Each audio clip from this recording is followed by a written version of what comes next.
देखिए सर, इससे previous lecture में हमने होमोमॉर्फिज्म और आइसोमॉर्फिज्म को समझा था, उसी को आगे कंटिन्यू कर रहे हैं हम।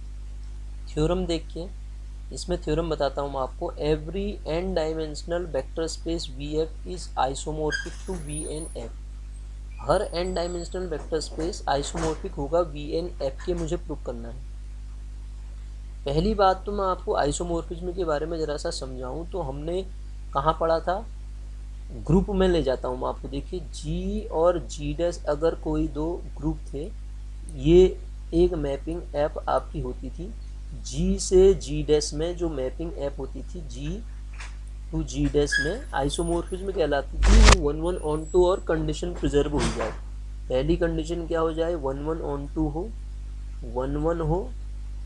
सेकंड कंडीशन हो आपके पास, सेकंड कंडीशन ऑन टू हो, और थर्ड कंडीशन इसमें प्रिजर्व हो, मतलब एफ ऑफ ए एल। वहाँ पे ए प्लस बी होता था, A star B is equal to F of A star B is equal to, वहाँ क्या होता था, F A star dash F B होता था।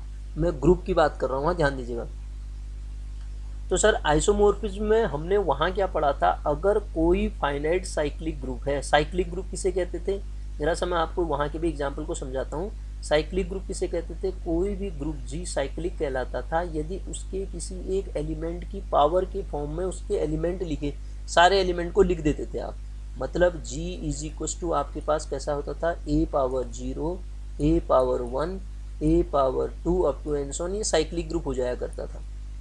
तो कोई भी ग्रुप जी आइसोमॉर्फिक हो जाया करता था। जी साइक्लिक ग्रुप है तो वो जेडन के आइसोमॉर्फिक हो जाया करता था। ठीक है, पढ़ा था आपने, जेडन के आइसोमॉर्फिक हो जाता था। ठीक है, इसी प्रकार कोई इनफाइनाइट साइक्लिक ग्रुप जी होता था तो वो आइसोमॉर्फिक टू जेड होता था। इसके आइसोमॉर्फिक हो जाता था, जेड हो जाता था। तो इसी प्रकार यहाँ पे भी आपको प्रूव करना है कि ये देखिएगा यहाँ पे क्या कहना चाह रहा है ये, कि n डायमेंशनल वेक्टर स्पेस, यहाँ हम वेक्टर स्पेस की बात कर रहे हैं ना सर, तो n डायमेंशनल वेक्टर स्पेस किसके आइसोमॉर्फिक होगा कह रहा है ये।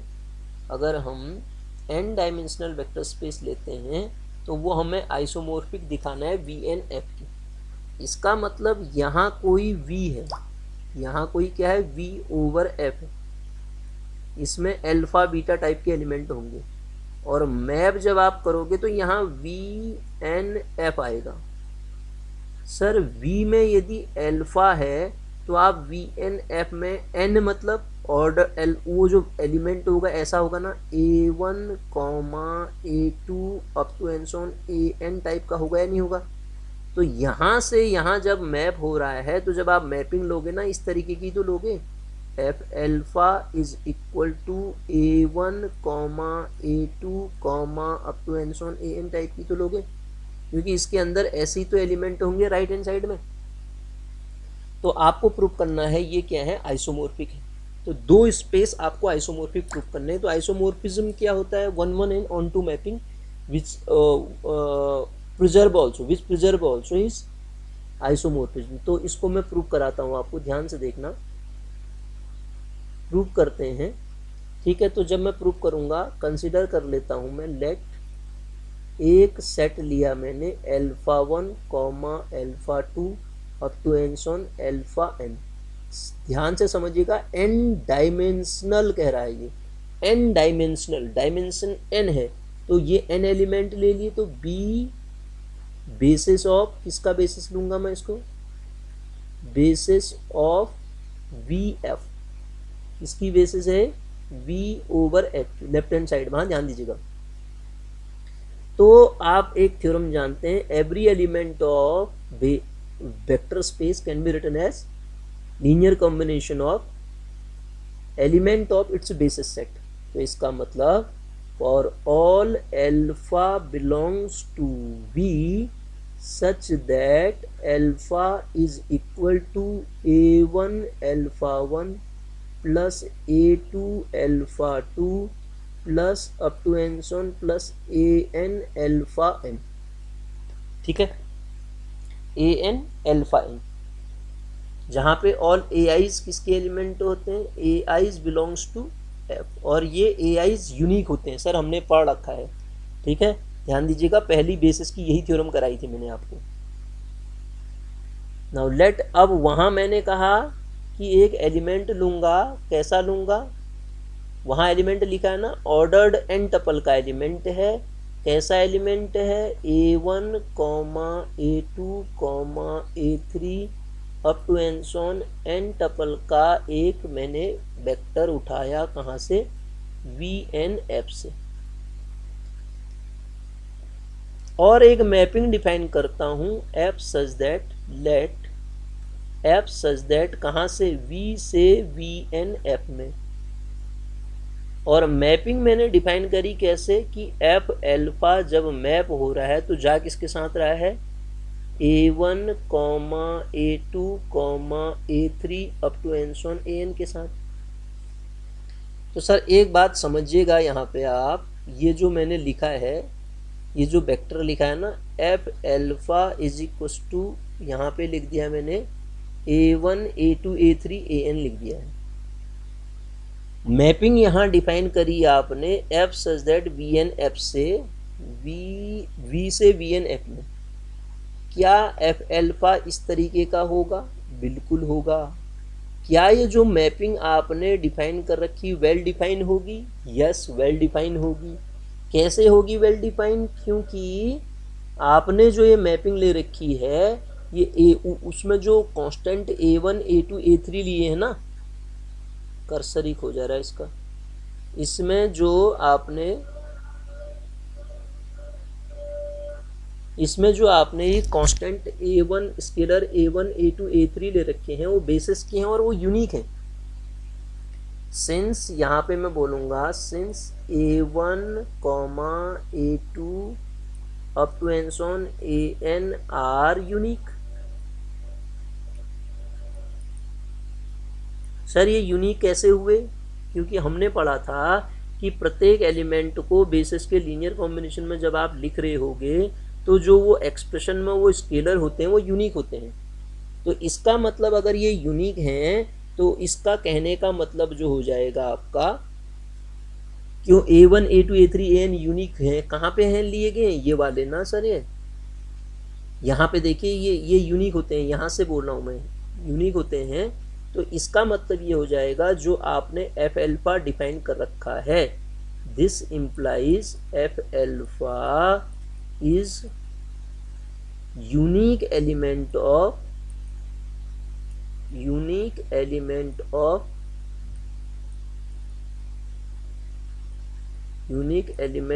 किसका यूनिक एलिमेंट होगा, VNF का।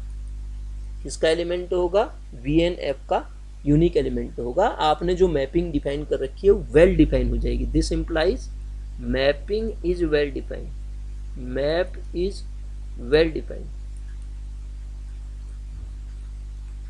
ठीक है, ये मैपिंग क्या हो जाएगी, वेल डिफाइन हो जाएगी। सर अगर अब आपके पास मैपिंग दी गई, मैपिंग वेल डिफाइन है, तो अब मुझे इसको आइसोमोर्फिज्म प्रूव करने में कोई दिक्कत नहीं होगी। पहली कंडीशन में लेके चलूंगा F इज 1, 1।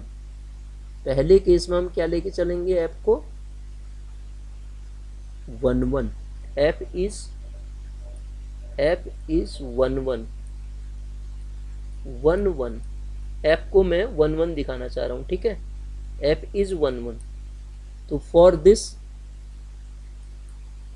इसके लिए क्या करूँगा मैं, ध्यान दीजिएगा, हम 1, 1 प्रूव करने के लिए F alpha is equal to F beta लेके चलते हैं। यदि अल्फा बराबर बीटा आ जाए तो 1, 1 हो जाता है, क्योंकि अल्फा इज इक्वल टू मैंने कहा A1 alpha 1 plus A2 alpha 2 up to N so on plus AN alpha n है। इसी प्रकार मैं बीटा लेता हूँ, तो बीटा क्या ले लेता हूँ मैं, उसके लिए कांस्टेंट अलग हो जाएंगे, B1 अल्फा 1, क्योंकि ये कांस्टेंट ही तो अलग अलग होते हैं, यूनिक होते हैं, कहने का मतलब है। B2 अल्फा 2 अलग अलग वेक्टर के लिए अलग अलग आ जाएंगे। BN alpha n element basis के वही रहेंगे। 2 एलिमेंट किसके हैं, ये बिलोंग्स टू V। ये 2 element, 2 element of V, 2 element of V, ये 2 एलिमेंट किसके हैं, V के।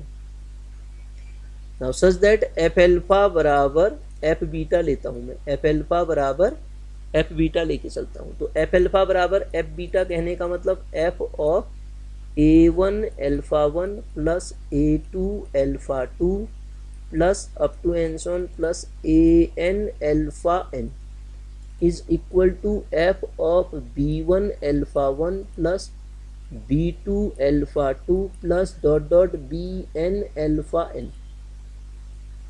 तो सर अब आप बताइए मुझे ये वैल्यू किसके बराबर है? ये दिस इम्प्लाइज ये वैल्यू किसके बराबर है? A1 A2 up to N so on AN, क्योंकि एफ अल्फा जो है ना यही तो डिफाइन कर रखा है। ये एफ अल्फा की तो वैल्यू लिख रहा हूँ मैं, ये एफ अल्फा की तो वैल्यू है सर, और ये एफ बीटा की वैल्यू है। तो A1 A2 AN is equal to यहाँ से क्या मिलेगा? B1 B2 जो मैपिंग आपने डिफाइन कर रखी ना वहाँ से लिख रहा हूँ मैं। अब सर दो ऑर्डर्ड पेयर को जब आप कंपेयर कराते हैं तो वो कैसे? A1 बराबर B1 होगा, A2 बराबर B2 होगा, up to N so on AN is equal to BN हो जाएगा। जैसे ही ये बराबर हो गया तो आपको अल्फा बराबर बीटा मिल गया। तो मैपिंग जो होगी दिस इम्प्लाइज एफ इज, जो एफ डिफाइन कर रखी है आपने, एफ इज 1 1 मिल गई मुझे। ऐसी तो करते हैं, एफ इज 1 1 मिल गया सर, ठीक है। तो 1 1 प्रूव करने के लिए मैं ये प्रोसीजर करता हूँ। अब आप देखिए इसके आप नोट्स बनाएंगे तो एक्चुअली ये दिक्कत हो जा रही है, इसमें लिख रहा हूँ ना मैं बार बार, तो पहली बार इसको यूज़ कर रहा हूँ। तो ये ज़रा पिछली बार जब मैंने लेक्चर लिया था उसमें राइटिंग बड़ी ख़राब आ गई थी, तो इसलिए इसको मैं ज़रा सा चेंज करता हूँ। देखिएगा आप नोट्स बनाएंगे इसमें तो इस तरीके से इसको हम ज़रा चेंज कर देते हैं। आपके नोट्स ऐसे बना सकते हैं। अब आप इसको देख के नोट्स बना सकते हैं, ठीक है। आप चाहें तो स्क्रीनशॉट ले सकते हैं, अदरवाइज इसके भी साफ दिख रहा होगा, इससे आप नोट्स बना सकते हैं। इसको मैंने 1 1 तक आपको कराया था, ठीक है सर। ऐसे नोट्स बना दिए। अच्छा, अब बढ़ते हैं हम आगे।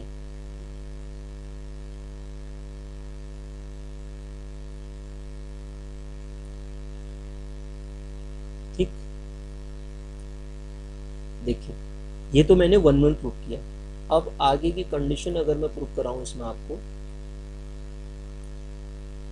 देखिए सेकंड कंडीशन क्या, ऑन टू प्रूफ करने के लिए राइट हैंड साइड का एक एलिमेंट लेते हैं, उसके क्रॉसपॉन्ड मैपिंग एग्जिस्ट करनी चाहिए लेफ्ट हैंड साइड में, तो मैपिंग आपकी ऑन टू भी हो जाती है। एफ इज, सेकेंडली मैं इसको क्या प्रूफ करना चाह रहा हूं, F is onto, F is onto, F is onto. For this देखिए, फॉर दिस लेट मैंने कहा राइट हैंड साइड का मेंबर लेते हैं, A1 A2 up to N so on AN, ये n टपल का एक वेक्टर लिया मैंने, बी एनी एलिमेंट ऑफ, किसका एलिमेंट है, VNF, ये VNF का मेंबर है। Then there exist an element, there exists an element A1 alpha 1 plus A2 alpha 2 plus up to and so on AN alpha n belongs to V F। Sir ये alpha ही तो है, ये alpha को ऐसे ही तो लिखते हैं, such that F of A1 alpha 1 plus A2 alpha 2 plus up to N so on plus AN alpha n is equal to, आपको क्या मिलेगा, A1 A2 AN, ठीक है सर।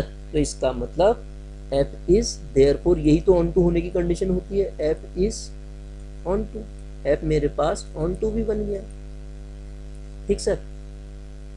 अब एक कंडीशन और बनती है, मैं बता क्या रहा हूँ आपको, प्रूफ क्या करवाना चाह रहा हूँ मैं, आइसोमोर्फिज्म में प्रूफ कर रहा हूँ। तो F is linear transformation, F is a linear transformation भी होना चाहिए, या इसी को आप होमोमोर्फिज्म भी कह दिया करते हैं। F is linear transformation. देखिए सर इसको प्रूफ कराता हूँ मैं।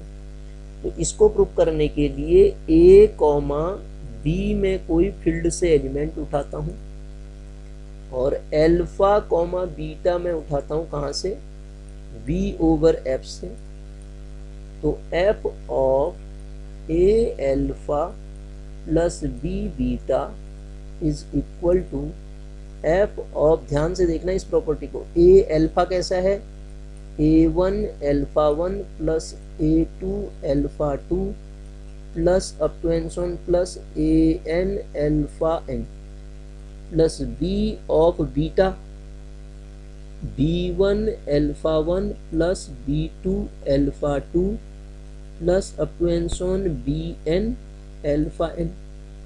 ये मेरे पास बीटा मिल गया।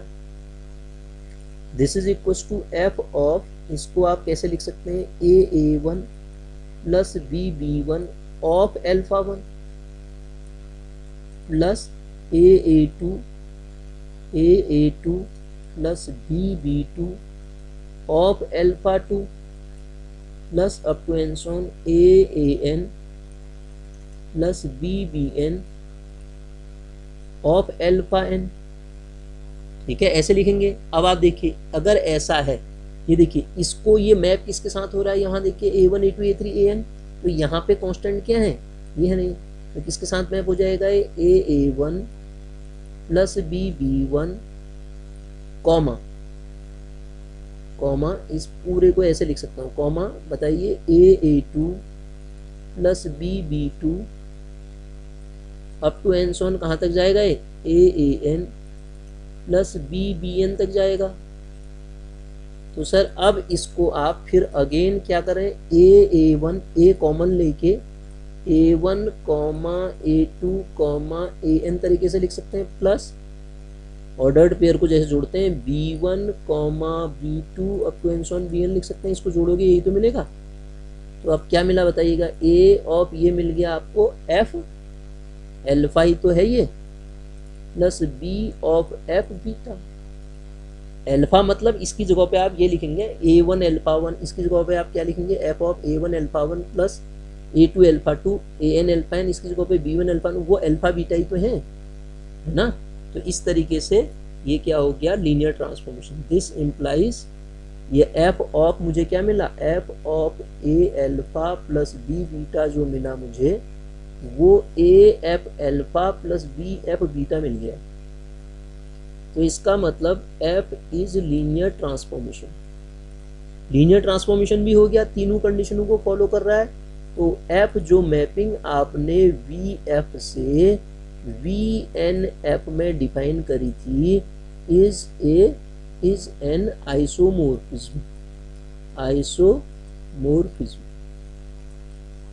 वो क्या होगी, एक आइसोमोर्फिज्म होगी सर। आइसोमोर्फिज्म आपको ये मिल गई, ठीक है। तो इस तरीके से हम इसको करेंगे। इसको भी जरा सा हम अंडरलाइन करें तो आपको नोट्स बनाने में इसमें आसानी होगी, इसलिए मैं इसको भी क्या कर दे रहा हूँ, इस तरीके से कर दे रहा हूँ। देख लीजिए आप, इस तरीके से स्क्रीनशॉट ले सकते हैं या नोट्स बना सकते हैं इसका, ठीक है। ये ऐसे ऐसे बना सकते हैं, ठीक, ऐसे जरा सा साफ आ जाएगा।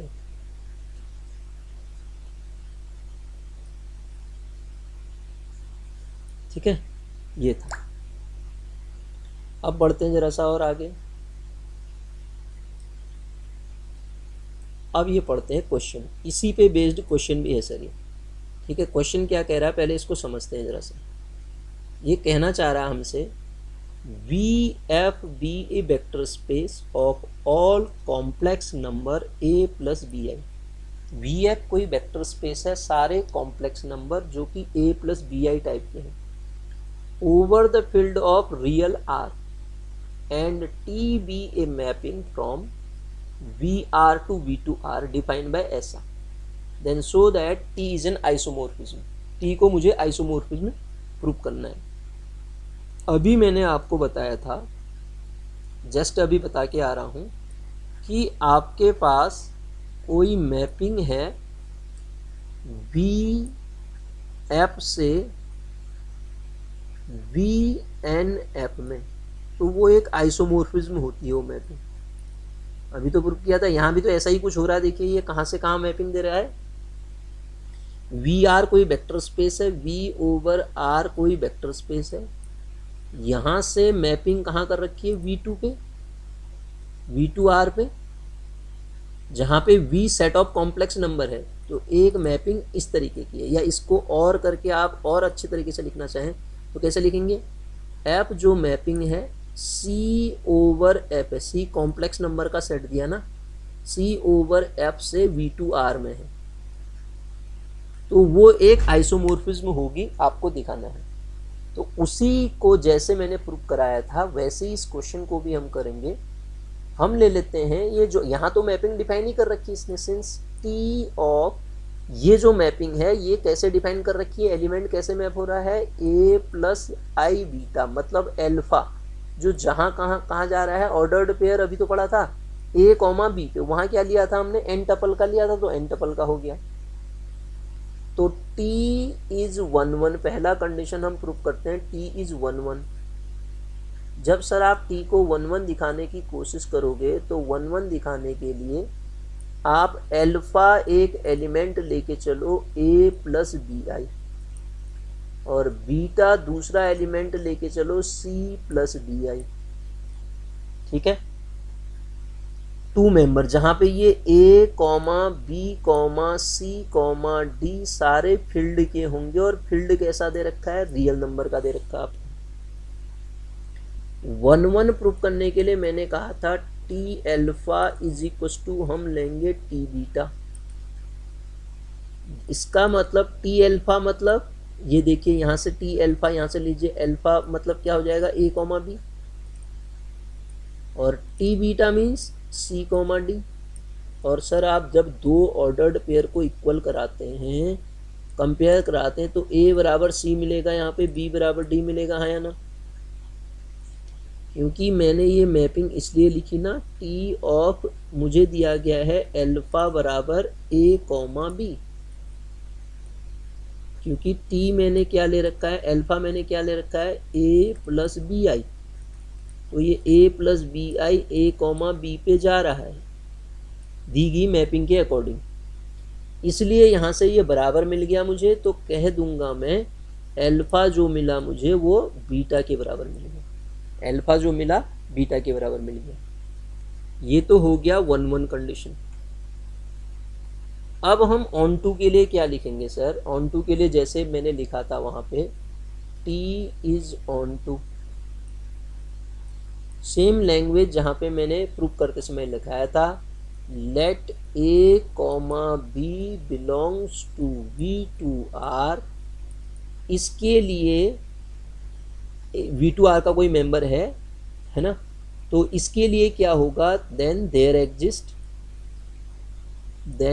एग्जिस्ट एक आपका a प्लस बी आई मेरे v ओवर आर मतलब c ओवर आर में जरूर ऐसा होगा, सच दैट मुझे क्या मिल रहा होगा, f ऑफ में a प्लस बी आई लगाता हूँ तो मुझे a कॉमा बी मिलेगा, ये तो लिखा जाता है।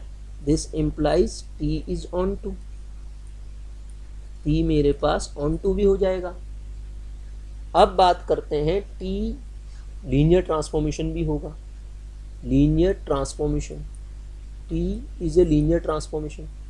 इसके लिए मैं एक मेंबर लेता हूँ एल्फा बराबर a प्लस बी आई, और बीटा बराबर लेता हूँ c प्लस डी आई।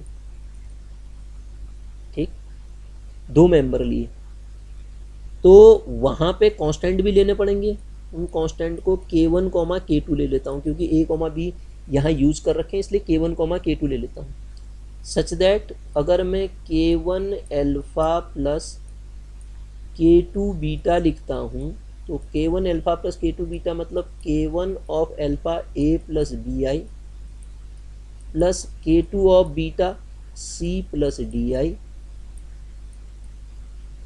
अब जब आप इसको लिखेंगे पेयर वाइज लिखेंगे तो क्या मिलेगा, k1 of a plus k2 of c, real वाले एक साथ लिख देता हूँ ना, plus i of k1 of b plus K2 of d, यही तो लिखूंगा।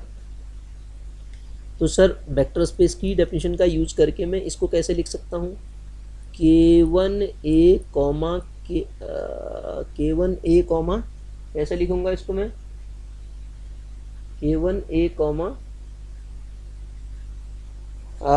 ये आपके पास कैसे चला जाएगा K1, आप इसको कैसे लिख पाएंगे, पहले तो मुझे ये A प्लस आई बी बनाना, ये A प्लस आई बी बना तो इसका वैल्यू कितना आएगा A, K1A प्लस K2C बार नहीं है, ध्यान दीजिएगा, कॉमा K1B प्लस K2D मिलेगा ये। अब तोड़ूंगा इसको सर मैं, कैसे लिखूंगा, K1 कॉमन ले लो, A कॉमा B मिला, प्लस K2 कॉमन ले लो, C कॉमा D मिला, जैसे ऊपर वाला लिखा। तो ये K1 ऑफ ये क्या बन जाएगा बताइए, T of A comma B बनेगा ना, ये सॉरी, अच्छा T क्यों, अभी तो हमने खाली K1 निकाल रखा है ना, अब लगाएंगे इसमें हम T, ठीक है। जब T लगाएंगे इस पूरे में, जब हम T लगाएंगे ये मैंने गड़बड़ कर दी शायद, T ऑफ दिस बराबर T ऑफ, पूरे में T लगा रहा हूँ अब, तो जब T लगाऊंगा तो T लगाने के बाद अभी भी T ही रहेगा, ध्यान दीजिएगा, ये बार नहीं है, हाँ कहीं बार न समझ लो आप इसको। अब जब आप T को खोलोगे तो T से आपको ये मिलेगा ना, इससे ये मिलेगा, अब इसको आप T डायरेक्ट लिख सकते हैं A प्लस बी आई, और K2 और अंदर क्या लिख सकते हैं TC प्लस डी आई, खत्म कहानी। तो ये आपके पास क्या हो गया, प्रूफ हो गया, लीनियरिटी प्रॉपर्टी भी फॉलो कर रहा है, तो ये क्या हो जाएगा, एक लीनियर ट्रांसफॉर्मेशन हो जाएगा सर, ठीक है, लीनियर ट्रांसफॉर्मेशन आपको ये मिल जाएगा। अब आप देखिए, इसको नोट्स में यूज करना चाहते हैं तो आप कैसे करेंगे, ये देखिए, स्क्रीनशॉट लेना चाहें तो ले सकते हैं, ज़रा सा साफ आएगा ना इससे। ये टैब को मैं बहुत, इसमें ज़रा टाइम लगेगा मुझे सही करने में, राइटिंग क्योंकि ख़राब हो जा रही ना, तो आप ऐसे ले लीजिए, ठीक है।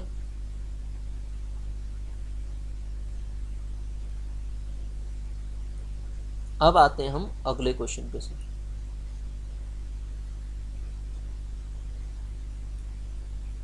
हाँ, इसको देखते हैं ये क्या कह रहा है, फिर अगली थ्योरम है, ठीक है। थ्योरम समझते हैं, थ्योरम क्या कह रही है,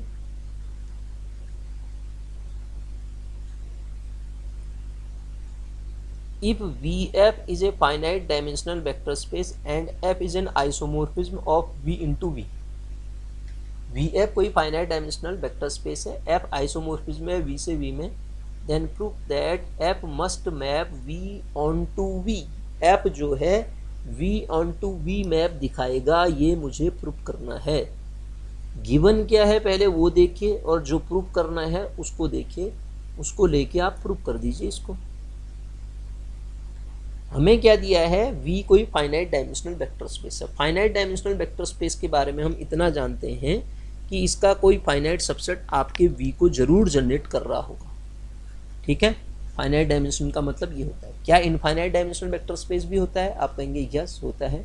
पॉलिनोमियल का कलेक्शन जब मैंने बताया था इससे पहले लेक्चर में, वो भी एक होता है। तो सर इसको प्रूव करने की पहले थ्योरम समझ में आई आपके, V कोई फाइनाइट डायमेंशनल वेक्टर स्पेस है, F इज एन आइसोमोर्फिज्म, आपको F आइसोमोर्फिज्म दे रखी है V से V में, तो वो जो मैपिंग होगी ऑन टू होगी V से V में, मुझे प्रूव करना है। यहाँ क्या दे रखा है, मैपिंग, ध्यान दीजिएगा, F सच दैट V से V में मैपिंग दे रखी है। सर एक बड़ी इंटरेस्टिंग चीज़ आएगी यहाँ पे, अभी मैं जब आगे यूज करूँगा V से V में, क्योंकि मुझे मैपिंग दे रखी है।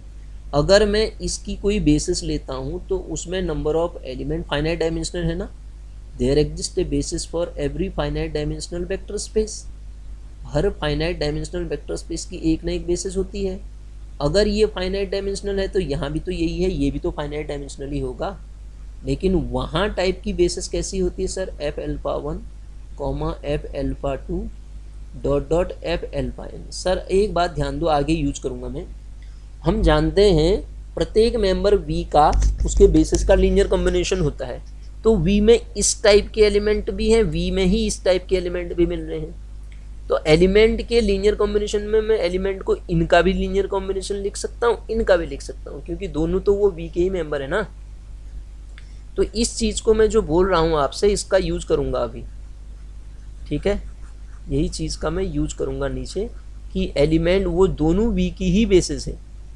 तो अगर V की बेसिस हैं तो V की बेसिस के एलिमेंट्स के लीनियर कॉम्बिनेशन में जब आप लिखोगे तो उसको यूज कर सकते हैं। अब देखिए प्रूफ,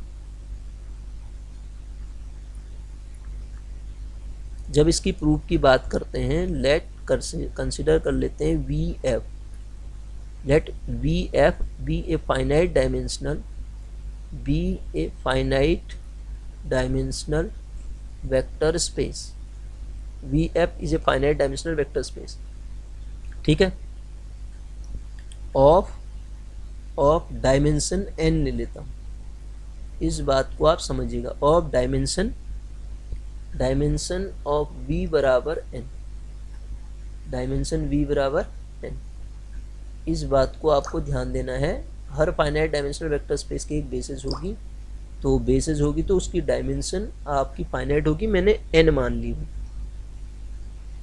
ठीक है। और F एक लीनियर ट्रांसफॉर्मेशन हमें, और दूसरी कंडीशन क्या दे रखी है, F आइसोमोर्फिज्म दिया है ना, F BN isomorphism, BN isomorphism, FBN isomorphism of V into V, और V इंटू V, V से V में, ठीक है। दैट इज, इसका मतलब क्या होगा, इसका मतलब क्या होगा, अगर आइसोमोर्फिज्म दे रखा है तो वो लीनियर ट्रांसफॉर्मेशन भी होगा, 1-1 भी होगा। मैं यहीं पे अगर इसको लिखूं 1-1 भी होगा और ऑन-टू भी होगा और लीनियर ट्रांसफॉर्मेशन भी होगा। इतना तो हम समझ रहे हैं, ठीक है। अब मुझे प्रूफ क्या करना है, ये सारी इंफॉर्मेशन तो गिवन है। Then we have to show that, then we have to show that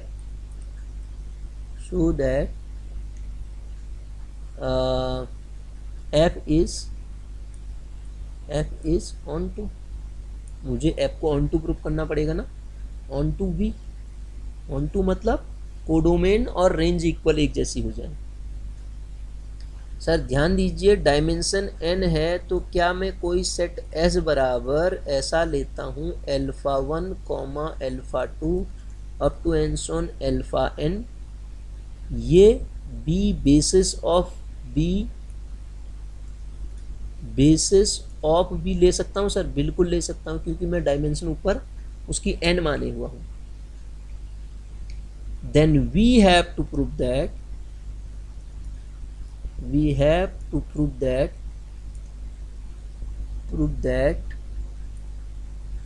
sir इसके क्रॉसपॉन्ड जो पहले वहां बेसिस होगी S डैश, उसमें भी कितने F of alpha 1, F of alpha 2 up to and so on F of alpha n, इसको मुझे बेसिस प्रूव करना पड़ेगा। Is also basis of V, यही प्रूव करना पड़ेगा ना राइट हैंड साइड में, क्योंकि मैपिंग कहाँ से कहाँ दे रखी, इसमें ये भी V है, ये भी V है, तो V से V में मैपिंग दे रखी है। यहाँ अगर S ले रखा आपने तो यहाँ S डैश लेना पड़ेगा ना, S डैश उसको पहले बेसिस प्रूव करना पड़ेगा, हमने। और बेसिस को क्लेम, बेसिस अगर मुझे प्रूव करना है तो मैं क्लेम करके लेके चलता हूँ, क्लेम करता हूँ कि बेसिस है, क्लेम करता हूँ S is a basis for V, S is linearly independent, S is linearly independent. सबसे पहले देखिए S को लीनियरली इंडिपेंडेंट प्रूव करता हूँ मैं। S को लीनियरली इंडिपेंडेंट प्रूव करने के लिए S is linearly independent, basis है तो बेसिस का मतलब क्या होगा, लीनियरली इंडिपेंडेंट होगा। एस मतलब एस डैश से बात कर रहा हूँ, एस डैश की बात कर रहा हूँ सर, ध्यान दीजिएगा। एस डैश कैसा लिया है आपने, ये लिया है, तो इसके लीनियर कॉम्बिनेशन को A1 f of alpha 1 plus A2 f of alpha 2 plus up to N so on plus AN f of alpha n बराबर 0 वेक्टर। तो इसको आप क्या करेंगे, f of A1 alpha 1 plus A2 alpha 2 plus up to N so on plus of AN alpha n बराबर, वहाँ ये जो 0 वेक्टर होगा ना, 0 डैश लिख देता हूँ उसको, राइट हैंड साइड का होगा ना, ठीक है तो V एक ही, इसलिए 0 वेक्टर लिखने से फ़र्क कुछ नहीं पड़ेगा।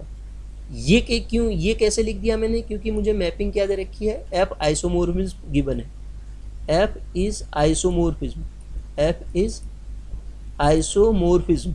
अगर सर f आइसोमोर्फिज्म है तो ये लीनियरिटी प्रॉपर्टी को तो फॉलो करेगा ही ना, लीनियरिटी प्रॉपर्टी को फॉलो करेगा। अब सर देखिए, दूसरी प्रॉपर्टी एक और यूज करता हूँ मैं, यदि मुझे f एल्फा बराबर 0 वेक्टर मिलता है राइट हैंड साइड का, तो मैं डेफिनेटली कहूँगा एल्फा मेरा 0 वेक्टर होगा, क्योंकि 0 वेक्टर के साथ मैप होने वाला 0 वेक्टर ही होता है। तो इसका डायरेक्ट मीनिंग क्या हो जाएगा, A1 alpha 1 plus A2 alpha 2 plus up to N so on AN alpha n is equal to 0 vector. अब आपको पता है ये सेट जो है alpha 1 comma alpha 2 up to N so on alpha n जो है वो लीनियरली इंडिपेंडेंट है। अगर ये लीनियरली इंडिपेंडेंट है तो जो A1 कॉमा A2 बराबर A3 जितने भी है ना सर, ये AN सब के सब 0 आ जाएंगे। अगर ये सब के सब 0 हो जाएंगे, क्यों, क्योंकि वो एल्फा 1 टू एल्फा n क्या लीनियरली इंडिपेंडेंट है। तो और यहाँ पे भी तो मैंने वही कांस्टेंट यूज कर रखे हैं, तो डायरेक्ट आप कह देंगे कि इसका मतलब S dash is Li, S dash क्या हो गया, Li।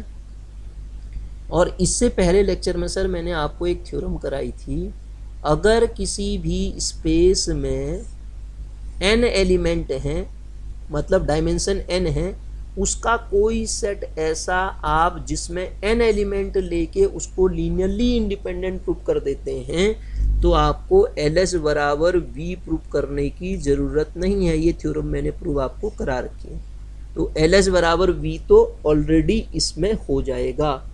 Li मैंने प्रूव कर दिया, S को, S नहीं S डैश को, S डैश को मैंने Li प्रूव कर दिया। S डैश जो मैंने सेट लिया था यहाँ पे, इस सेट को मैंने Li प्रूव कर दिया और LS बराबर V मिल गया। तो इसका डायरेक्ट मीनिंग मैं आपसे बोल दूं कि S डैश क्या हो जाएगा, this implies S dash is a basis, S dash is basis, S dash क्या हो जाएगा, बेसिस हो जाएगा। ठीक, S डैश जो मैंने प्रूव कर दिया वो बेसिस प्रूव कर दिया। अब अगर मैं ऑन टू प्रूव करना चाह रहा हूँ, मेरा मेन मकसद अब यही होगा ना, now we have to show that, now we have to show that, we have to prove that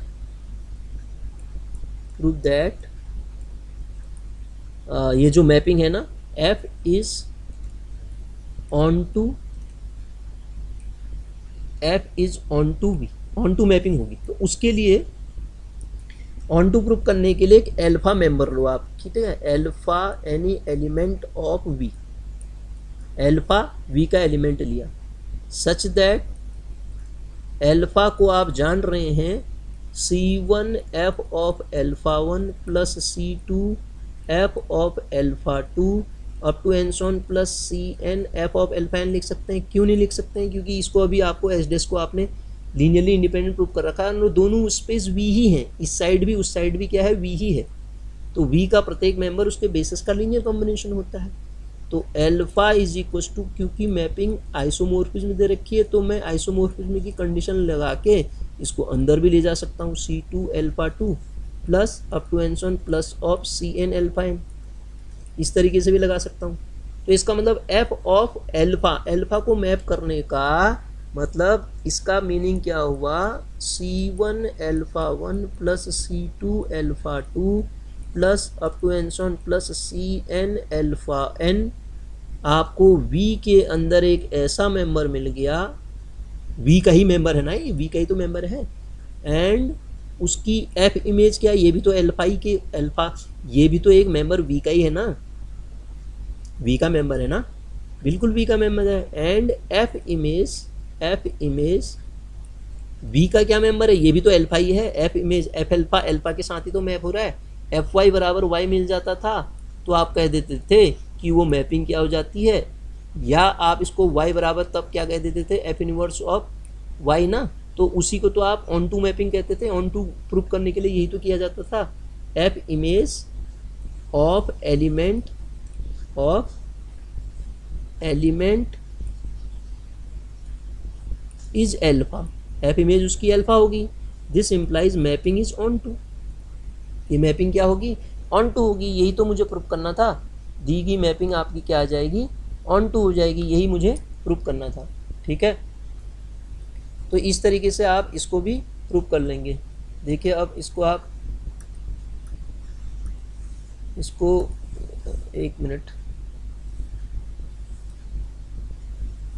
अगर आप इसको चेक करना चाहते हैं तो इस तरीके से इसके नोट्स बनाना चाहते हैं तो इस तरीके से इसके नोट्स बनाए जा सकते हैं। ये है, ज़रा सा इससे साफ आ जाएगा। ठीक है, ऐसे देखेंगे, ठीक, ऐसे यूज़ करके हम कर सकते हैं इसे। अब देखिए एक और थ्योरम इसकी बचती है तो उसको भी सॉल्व करते हैं। वो क्या कहना चाह रही है, थ्योरम देखिए आप, अगली थ्योरम है, ये हम कर चुके हैं। ये क्वेश्चन है, क्वेश्चन क्या है देखिए, बड़ा इंपॉर्टेंट क्वेश्चन है सर। ये क्वेश्चन ज़रा डिफरेंट टाइप का है। यहाँ पे क्वेश्चन में क्या कंडीशन है, कहता है डिफाइन ए लीनियर ट्रांसफॉर्मेशन। हमको पता है लीनियर ट्रांसफॉर्मेशन कैसे डिफाइन करते हैं, vector space V F into a vector space W F and so that T of this of V to R into itself not a linear transformation. ये दी गई mapping जो होगी वो linear transformation नहीं होगी करके आपको प्रूफ करना है। ठीक है, तो इसको प्रूफ करने के लिए क्या करेंगे हम, जरा गौर से सुनना। इसको प्रूफ करने के लिए हम क्या करेंगे, इसको प्रूफ कैसे करेंगे देखिएगा आप, देखिएगा इसको प्रूफ करने के लिए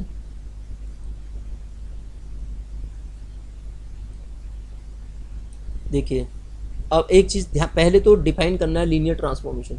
मुझे लीनियर ट्रांसफॉर्मेशन को डिफाइन करना है, तो लीनियर ट्रांसफॉर्मेशन डिफाइन करने के लिए आपको पता है लीनियर ट्रांसफॉर्मेशन होता क्या है। ठीक है, आपको दे रखा है एफ, एक मैपिंग दे रखी है किससे, वी एफ से, sorry V F vector space है, and W F be two vector space, be two vector space, two vector space, ये दो वेक्टर स्पेस है। वी एफ और डब्ल्यू एफ क्या है, दो वेक्टर स्पेस है, two vector space over same field,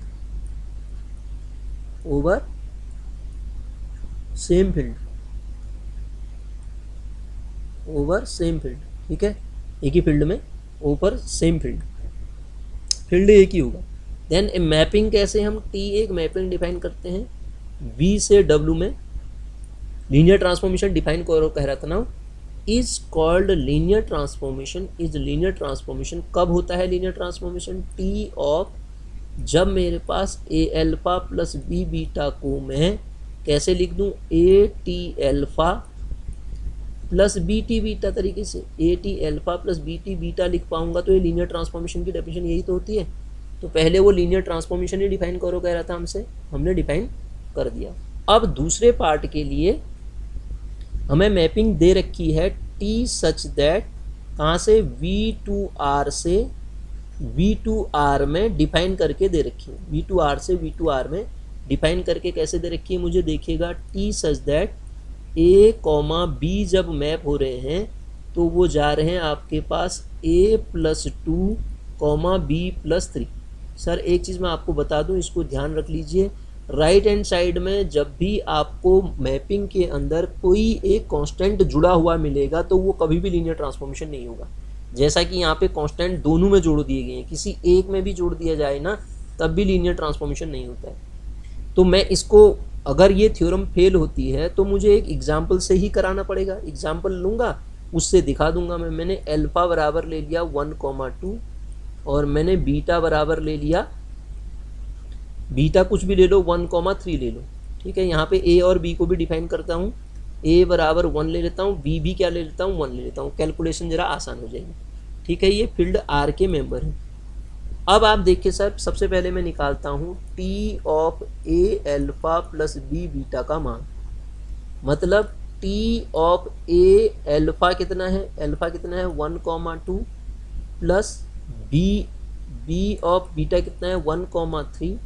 तो जब आप इसको सॉल्व करेंगे टी ऑफ ब्रैकेट के अंदर कितना आएगा, ए को ऐसे ही रहने दीजिए, ए की वैल्यू रख दीजिए अब यहाँ पे पहले, ठीक है। ए की वैल्यू रख के इसको ढंग से ही सॉल्व कर लेते हैं हम, ए की वैल्यू रख लेते हैं, ठीक है। ए की वैल्यू रख दी मैंने, टी ऑफ ए की वैल्यू कितनी है 1, ए की वैल्यू मैंने 1 मान रखी है, ए ऑफ 1,2 प्लस बी की वैल्यू भी 1 कंसिडर कर रखी है 1,3। तो जब आप टी ऑफ इसको लिख रहे होंगे 1 + 1 2 हो जाएगा, 2 + 3 5 हो जाएगा। अब मैपिंग निकालिए, इस मैपिंग का यूज करते हैं तो टी ए कॉमा बी कहाँ जा रहा है, a + 2 2 + 2 कॉमा b + 3। तो यहाँ से मुझे जो मिलेगा 4,8 मिलेगा, क्या मिलेगा 4,8। अब राइट हैंड साइड की जब मैं बात करूँगा सर, राइट हैंड साइड में a T alpha plus b T beta जब मैं निकालने की कोशिश करूँगा तो मुझे क्या मिलेगा, ए ऑफ टी एल्फ़ा मतलब t1,2, this is equal to a of T alpha आपने क्या मान रखा है 1,2 प्लस बी को ऐसे रहने दो, टी ऑफ बीटा क्या मान रखा आपने 1,3, ए को ऐसे रहने दीजिए, t12 क्या हो जाएगा फिर, इस मैपिंग का यूज करिए, किस मैपिंग का, इक्वेशन 1 लिख दीजिए, इक्वेशन 1 का यूज करें तो 1 + 2 ये 3 हो जाएगा सर, और 2 + 3 ये 5 हो जाएगा, प्लस बी ऑफ मैपिंग सीधे लगा दी मैंने, ये 3 हो जाएगा, ये 6 हो जाएगा। अब ए की वैल्यू रखिए 3,5 प्लस बी की वैल्यू रखिए 3,6, फिर सॉल्व कीजिए कितना आएगा ये 6,11। अब आप देखिए सर ये 6,11 आ रहा है, ये 4,8 आ रहा है, तो जो दी गई मैपिंग है ये आपका लीनियर ट्रांसफॉर्मेशन नहीं फॉर्म कर रही है, तो ये लीनियर ट्रांसफॉर्मेशन नहीं बनाएगी सर, ठीक है। आप समझे मेरी बात को। तो इस टाइप के जो कांस्टेंट जब भी जुड़ जाता है तब वो कभी भी लीनियर ट्रांसफॉर्मेशन नहीं बनाता है, इस बात को हमेशा ध्यान रखिएगा। कांस्टेंट जुड़ के लीनियर ट्रांसफॉर्मेशन की प्रॉपर्टी जो हो जाएगी फेल हो जाएगी सर, ठीक है। अगली थ्योरम क्या कह रही है, इसको देखते हैं ये क्या कह रही, देखिएगा इसको अगर मैं देखूं तो ये कहना चाह रही है कि F be a linear transformation from vector space u into vector space v। If S is subspace of U, then prove that Fs will be subspace of V। यदि आपके पास S सबस्पेस हुआ U का तो prove करके दिखाओ कि उसका Fs जो होगा वो किसका सबस्पेस होगा, V का सबस्पेस होगा। इतना हमें प्रूव करना है। तो सर इसको कैसे प्रूव करें देखते हैं। इसको प्रूव करने के लिए हम क्या यूज़ करेंगे देखिएगा, ध्यान से देखिए। हमें 2 वेक्टर स्पेस दे रखे हैं, कैसे वेक्टर स्पेस दे रखे हैं, हम ले लेते हैं F be a linear transformation from vector space u into v। तो एक हमें मैपिंग दे रखी है एफ सच दैट u से v में, u से v में दे रखी है, तो हमने उस केस में uf एक वेक्टर स्पेस लिया and another vector space vf लिया, अनदर वेक्टर स्पेस क्या लिया, vf लिया। ओवर सेम फील्ड है, इस बात का ध्यान रहे, ओवर सेम फील्ड है, over same field F, same field F, एक ही फील्ड पे है, ध्यान दीजिएगा, over same field F. Mapping ऐसे ले लिया आपने u से v में, ठीक है। अब और लीनियर ट्रांसफॉर्मेशन दे रखी है उसने, लीनियर ट्रांसफॉर्मेशन दे रखी है, ठीक है। सच दैट आप समझ रहे होंगे क्या मिलेगा, F of a alpha plus b beta लोगे आप तो आपको हमेशा a F alpha plus b F beta मिलेगा, इसमें तो कोई डाउट नहीं। A F alpha plus b F beta मिलेगा। इक्वेशन 1 ले लेता हूँ, for all a comma b मेरे फील्ड के एलिमेंट होंगे और एल्फा कॉमा बीटा मेरे वी के मेंबर होंगे। ठीक है।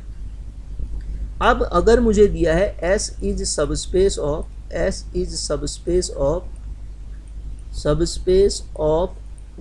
U, देन टू प्रूव, हमें प्रूव क्या करना है, to prove Fs is subspace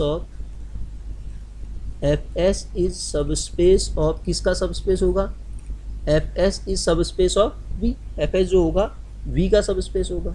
अब सर इसको प्रूव करने के लिए ध्यान से समझिएगा, A, B मैंने फील्ड के एलिमेंट उठाए, अल्फा कॉमा बीटा यदि मैं S में लेता हूँ तो इसका meaning F alpha comma F beta किस में होंगे, Fs में होंगे, बिल्कुल Fs में होंगे।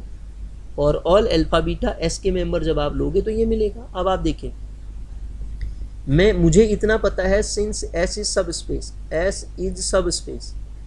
S क्या है, सबस्पेस है।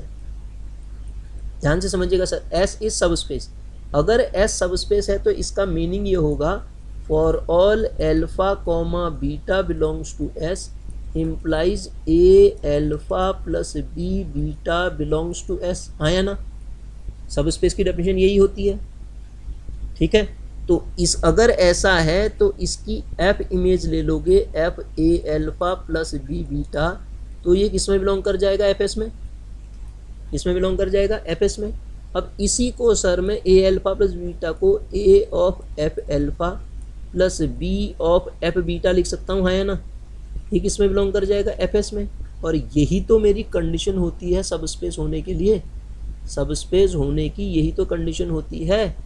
तो Fs सबस्पेस हो रहा है नहीं हो रहा है, यही तो A F अल्फा, क्योंकि उसका एलिमेंट F अल्फा और F बीटा है ना, A F alpha B F beta मेरे इसमें बिलोंग कर रहा है, तो सबस्पेस हो गया ये, यही तो प्रूव करना था। अगर वो सबस्पेस है तो प्रूव कीजिए ये भी सबस्पेस होगा, अगर वो सबस्पेस है तो प्रूव करके दिखाइए कि ये भी क्या होगा, सबस्पेस होगा। इतना ही तो मुझे प्रूव करना था।